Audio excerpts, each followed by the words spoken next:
rationem sapientiae letificatus.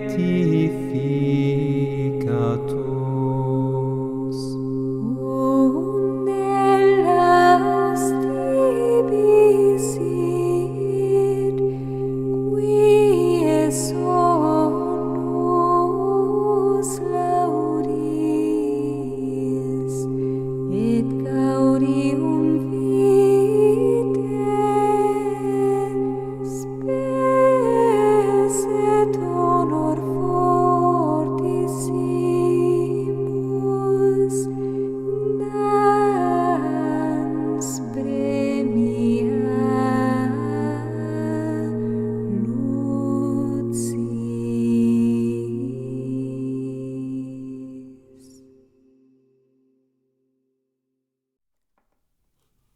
Sermões,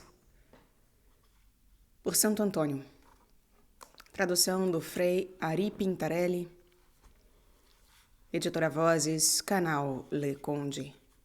Caros ouvintes, caso gostem do que aqui será lido, por favor, adquiram o livro. E caso gostem do meu trabalho, possam, devam e queiram auxiliá-lo. Isso é possível via Pix, PayPal, Apoia-se, Vaquinha, centavos serão muito bem-vindos. Também é possível auxiliar-me comprando livros que chegarão até mim pela lista de desejos da Amazon, ou ainda tornando-se membro aqui do canal. Essas possibilidades todas estão em links aqui no descritivo, cá abaixo ao vídeo. Muito obrigada a todos pela presença. Eu desejo uma boa escuta. Peço também para que, é claro, por favor, curtam, compartilhem, comentem, inscrevam-se no canal, caso concordem e gostem do que aqui é feito. E também peço para que orem por mim, a Deus Nosso Senhor.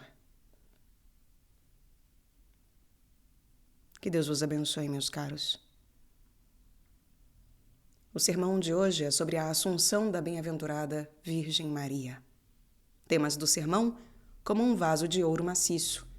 Lugar de nossa santificação e beleza do Altíssimo Céu é o firmamento, cipreste que se eleva para o alto. Exórdio: a dignidade da Virgem Gloriosa. Como um vaso de ouro maciço, ornado de toda espécie de pedras preciosas, como a oliveira que brota e como o cipreste que se eleva para o alto.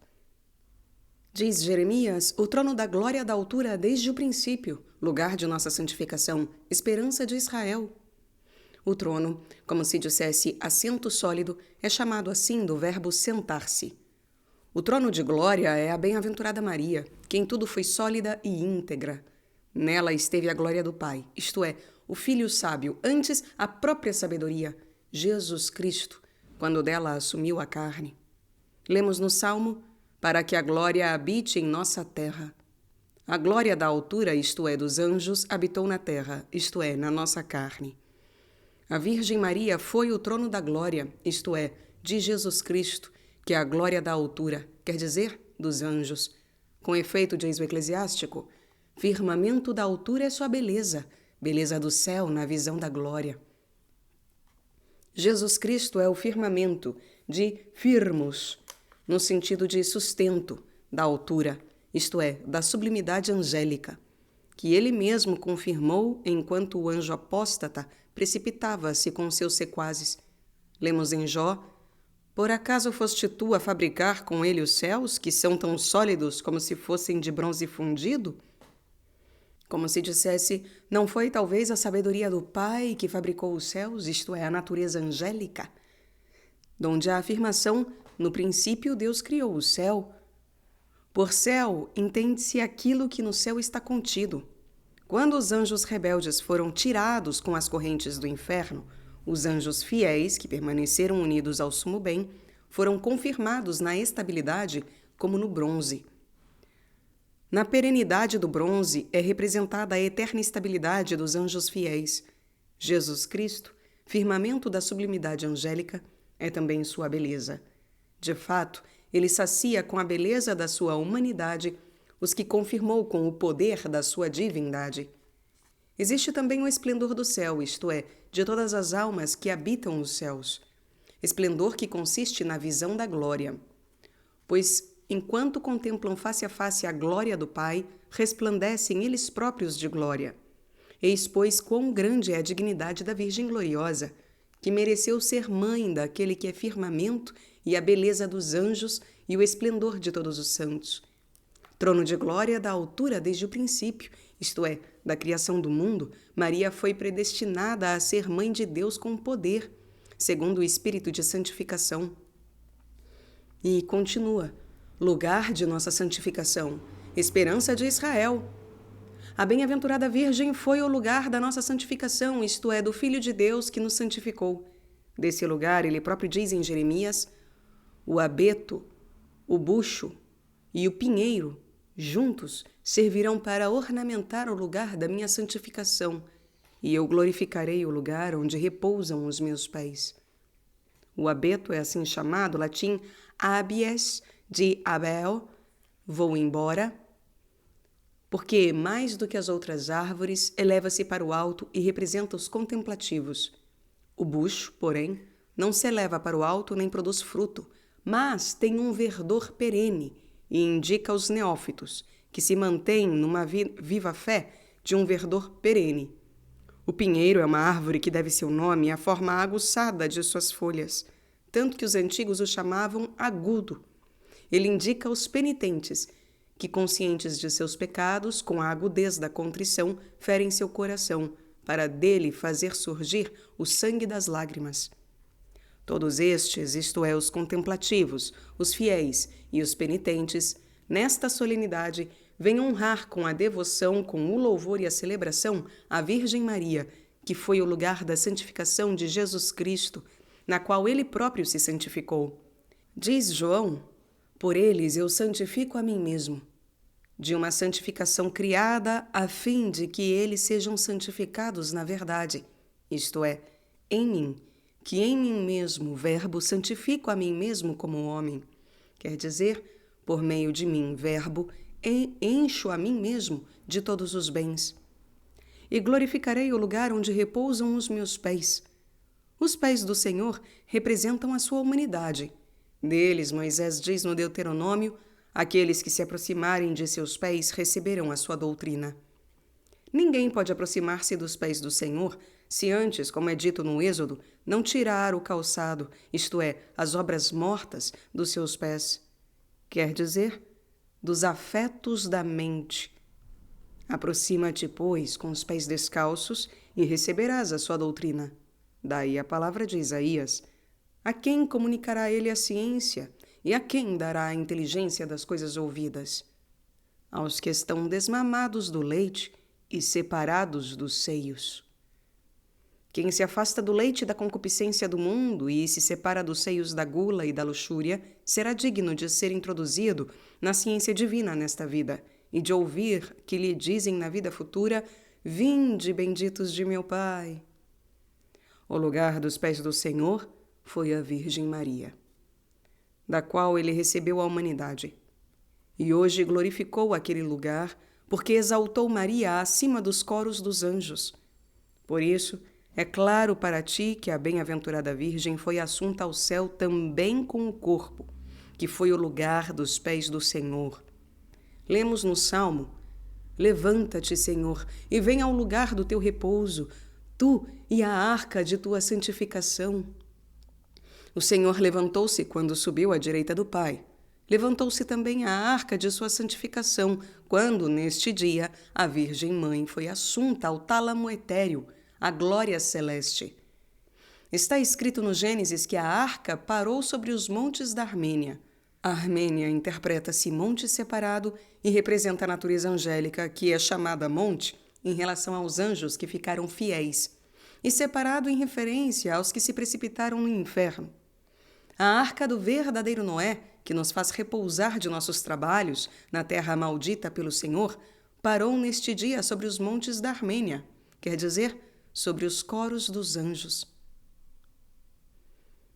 Em louvor da bem-aventurada Virgem, que é a esperança de Israel, isto é, do povo cristão, e para o maior decoro de tão grande solenidade, exporei a citação trazida no início, como um vaso de ouro maciço ornado de toda espécie de pedras preciosas, como a oliveira que brota e como o cipreste que se eleva para o alto. Santidade e glória da bem-aventurada Virgem Maria. Observa estas três entidades: o vaso, a oliveira, o cipreste.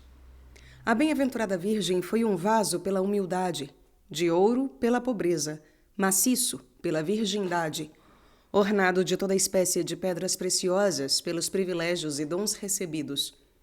A concavidade do vaso torna-o apto a receber aquilo que nele se puser e, portanto, representa a humildade, que acolhe a graça das celestes infusões. O orgulho, porém, impede tais infusões.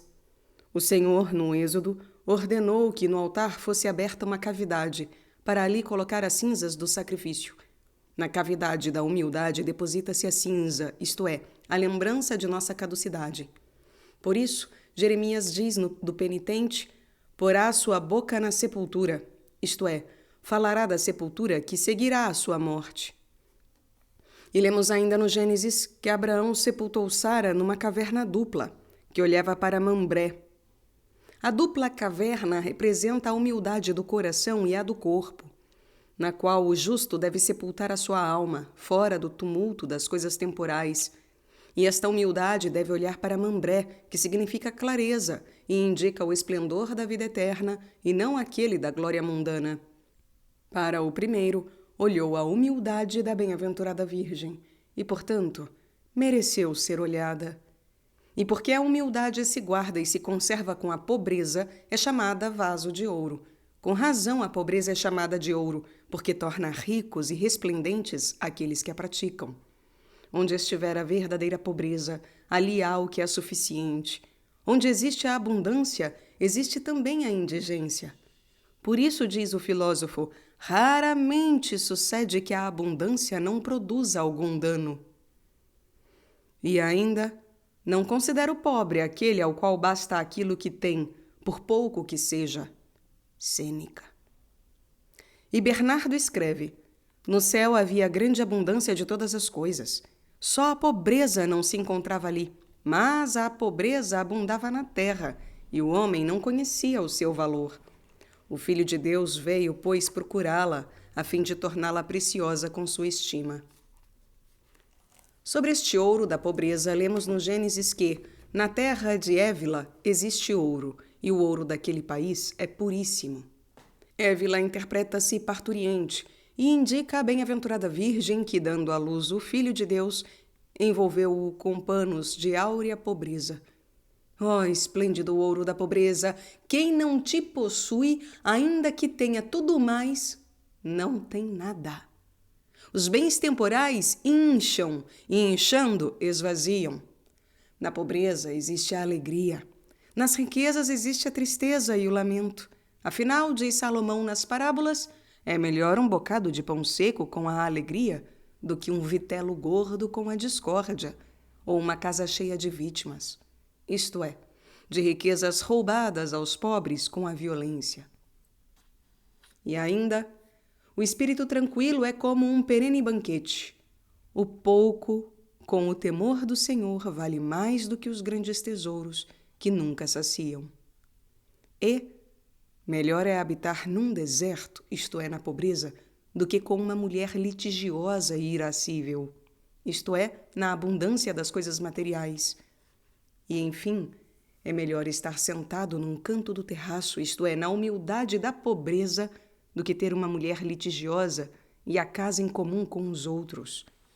E porque a humildade e a pobreza da bem-aventurada Virgem foram ornadas com a pureza, acrescenta-se vaso de ouro maciço. A bem-aventurada Virgem foi maciça pela virgindade e, portanto, pôde conter a sabedoria. Ao contrário, o coração do insensato, como diz Salomão, é como um vaso quebrado que não pode conter a sabedoria. Esse vaso hoje foi adornado de toda espécie de pedras preciosas, isto é, de todos os privilégios de dons celestes. Recebeu as recompensas de todos os santos, aquela que gerou o Criador e o Redentor de todos. Sobre este vaso, ornado de toda espécie de pedras preciosas, concorda aquilo que lemos no livro de Ester, onde se narra que, tendo esta de entrar na presença do rei, não procurou ornamentos femininos. O eunuco Egeu, guarda das virgens, deu-lhe as roupas que ele próprio escolheu. Ela era muito formosa e de incrível beleza, e aparecia amável e graciosa aos olhos de todos. Foi, pois, introduzida na câmara do rei Assuero, e o rei a amou mais do que todas as outras mulheres, e pôs sobre a sua cabeça o diadema do reino. Ester significa escondida. Egeu, solene. Assuero, bem-aventurança.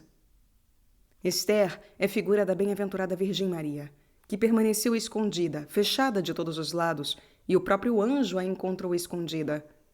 Egeu, o guarda das virgens, é figura de Cristo. Verdadeiramente convém que às virgens seja indicado tal guarda, que é solene e casto. Solene e festivo para não entristecer os pusilânimes, casto para não ofender a pureza das virgens, mas para guardá-la e defendê-la. E é bom que estas duas qualidades estejam unidas, porque geralmente acontece que o afeto é prejudicado pela excessiva alegria, familiaridade, ou que o casto sentimento seja acompanhado de uma exagerada severidade. Cristo teve estas duas qualidades em sumo grau e é, portanto, o perfeito guarda das virgens. Como Egeu, Cristo correu festivo ao encontro das mulheres, dizendo: "Saúde a vós!" Mas fez isso somente após a ressurreição, quando já estava com o corpo imortal. Antes, foi tão reservado que nunca se lê que tenha saudado mulheres. Também os apóstolos, diz João, admiraram-se que estivesse falando com uma mulher. Cristo adornou a nossa Ester, isto é, a Virgem Maria, tanto mais ricamente quanto ela mesma não procurou ornamentos femininos. E não quis ter nem a si mesma nem a algum outro como ornador, mas confiou-se totalmente à vontade do guarda, pelo qual foi adornada de modo tão sublime que hoje é exaltada acima dos anjos. Esta nossa Ester foi muito formosa quando foi saudada pelo anjo, foi de incrível beleza quando foi coberta pelo Espírito Santo, foi graciosa e amável aos olhos de todos quando recebeu o Filho de Deus. Depois de ter concebido o Filho de Deus, seu rosto tornou-se tão resplandecente pelo fulgor da graça que nem José podia fixar nela o olhar. E isso não é de admirar. Se os israelitas, como diz São Paulo, não podiam olhar para o rosto de Moisés por causa do esplendor, mesmo efêmero, de seu semblante, e se o Êxodo diz que Arão e os israelitas, vendo o rosto de Moisés radiante de luz, depois de ter falado com o Senhor, tiveram medo de aproximar-se dele, muito menos José ousava aproximar-se e fixar o olhar no rosto da Virgem gloriosa, tornado fulgente pelos raios do verdadeiro sol que trazia no seio. O verdadeiro sol era como que coberto por uma nuvem, mas emitia raios de áureo fulgor através dos olhos e do rosto de sua mãe.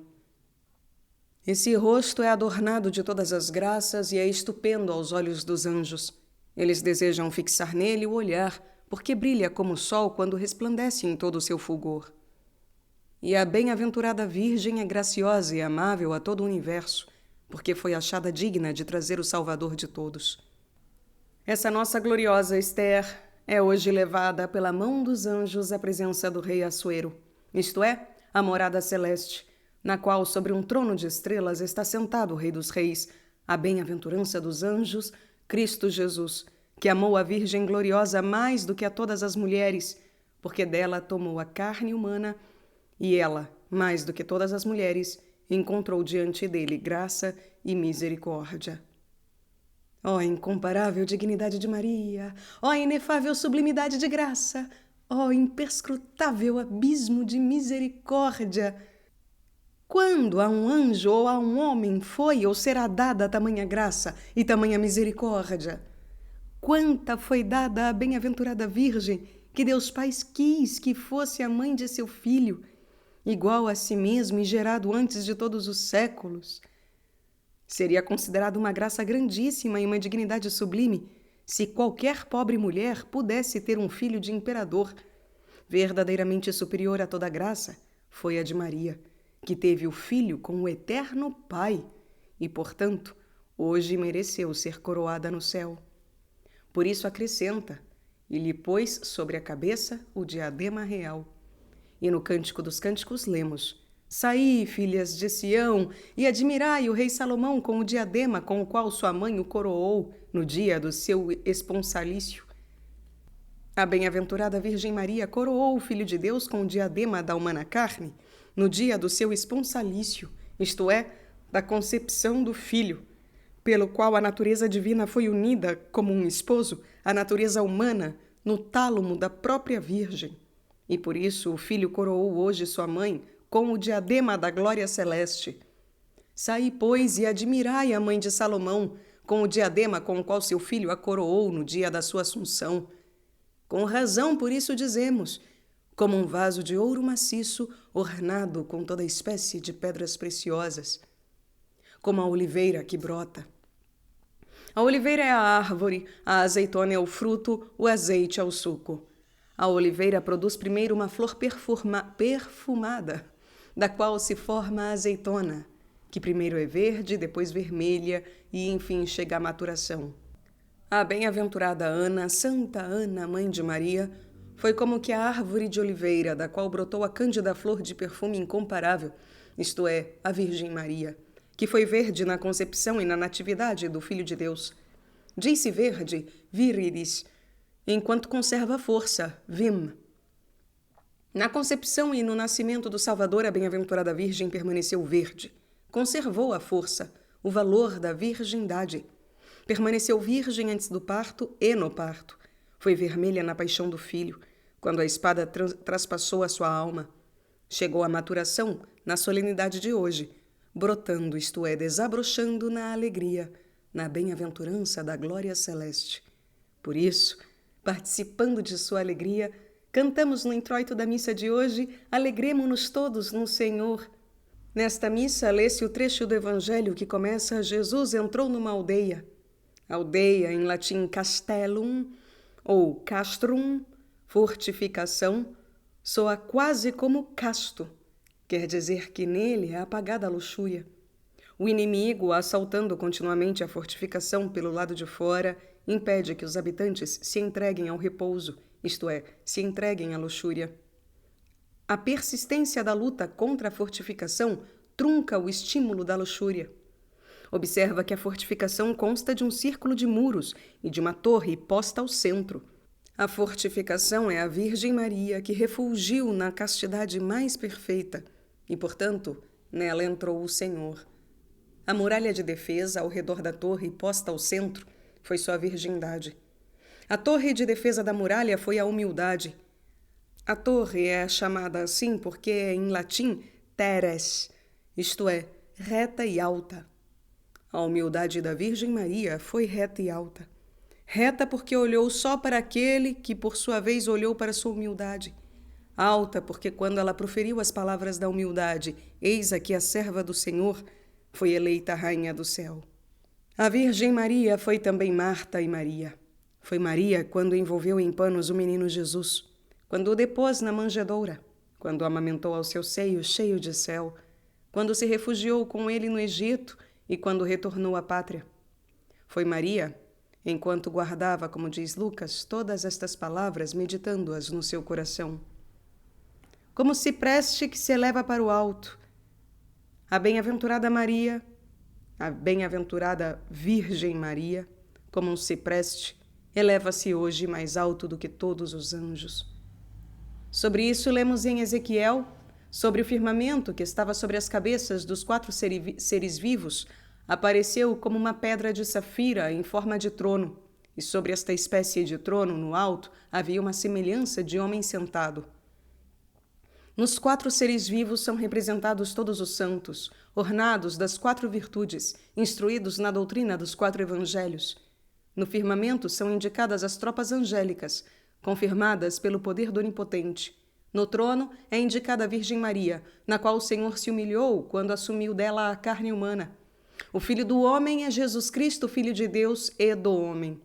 Eis então que na glória celeste que está acima da cabeça dos 4 seres vivos, isto é, de todos os santos, existe o firmamento, quer dizer, os anjos, e acima dos anjos o trono, isto é, a bem-aventurada Virgem, e sobre o trono o Filho do Homem, Jesus Cristo. Rogamos-te, pois, ó Senhora nossa, ínclita Mãe de Deus, exaltada acima dos coros dos anjos, que enchas o vaso do nosso coração com a graça celeste, que nos faças resplandecer com o ouro da sabedoria, que nos sustentes com o poder de tua intercessão, que nos ornes com as pedras preciosas de tuas virtudes, que derrames sobre nós, ó azeitona bendita, o azeite de tua misericórdia, com o qual cubras a multidão dos nossos pecados, e assim sejamos considerados dignos de ser levados às alturas da glória celeste e viver felizes para sempre, com os bem-aventurados.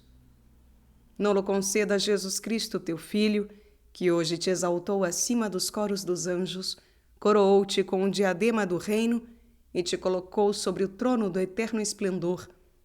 A ele seja a honra e a glória pelos séculos eternos. E toda a igreja responda: Amém.